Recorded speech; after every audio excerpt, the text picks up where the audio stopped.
There once were two engines who lived on the island of Sodor. Their names were Duck and Oliver. The two engines lived a happy life together on their branch line known as the Little Western. The bigger engines took a really big dislike to Duck and Oliver. What's so special about them? Why do they get their own branch line? I do not need my own branch line because you are a big express engine, Gordon. We know. The next day, Duck and Oliver were talking to Thomas. "Why do the bigger engines just feel the need to just hate us?" said Oliver. "Why? It's just so pointless." "I agree," said Thomas. "Well, before I first got my branch line, they treated me like crap, just like you guys. They'll get used to you.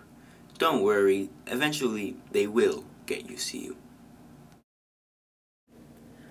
"But how do you gain respect from such big and proud engines like them?" "Well, I don't know. You have to just prove to them that you're more than what they think you are.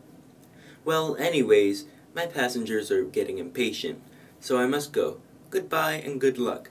And with that, Thomas was off. A wise old engine by the name of Edward had been listening to the whole conversation. Edward pulled up to them. "So, you engines want to gain respect from the other engines, do you?" he said. "Well, listen up carefully. I will make a plan for you guys."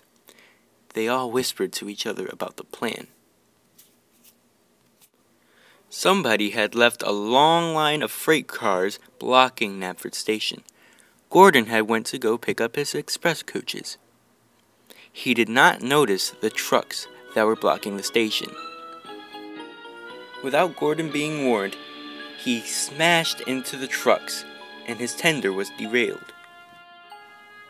All the engines who had witnessed it could not stop laughing. Gordon's tender was badly damaged, and he could not take the express that day. The only engine available to take it was Duck, the Great Western engine. Duck backed up and coupled up to the coaches, while Gordon was shunted into a siding. The express coaches were long and heavy. But Duck was confident. He knew he could do it. At first, Duck was struggling, but then, finally, after a little bit more effort, he pulled out of the station with the express coaches.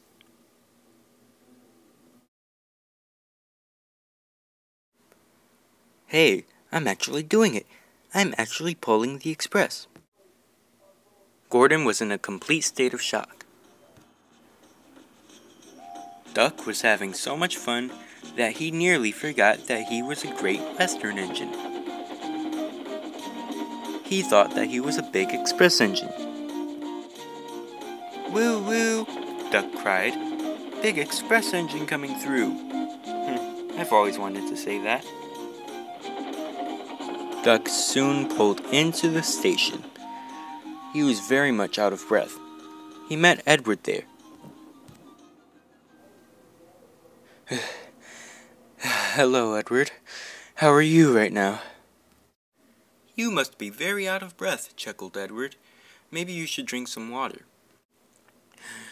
"I may be out of breath," said Duck, "but for one thing, I am very proud of myself." Duck was so tired that he went onto the turntable for a rest. He turned around, and he backed up to the water tower to have a drink of water. On his way home later that day, Duck passed by the sheds where Gordon was being repaired. "Hey, Gordon, I pulled the express pretty well today, don't you think?" "Hey, look, I'm sorry I mistreated you and Oliver, okay? There, I said it. I'm sorry." "And no worries. But hey, you should let me pull the express more often." But before Gordon could reply, Duck had already ran off.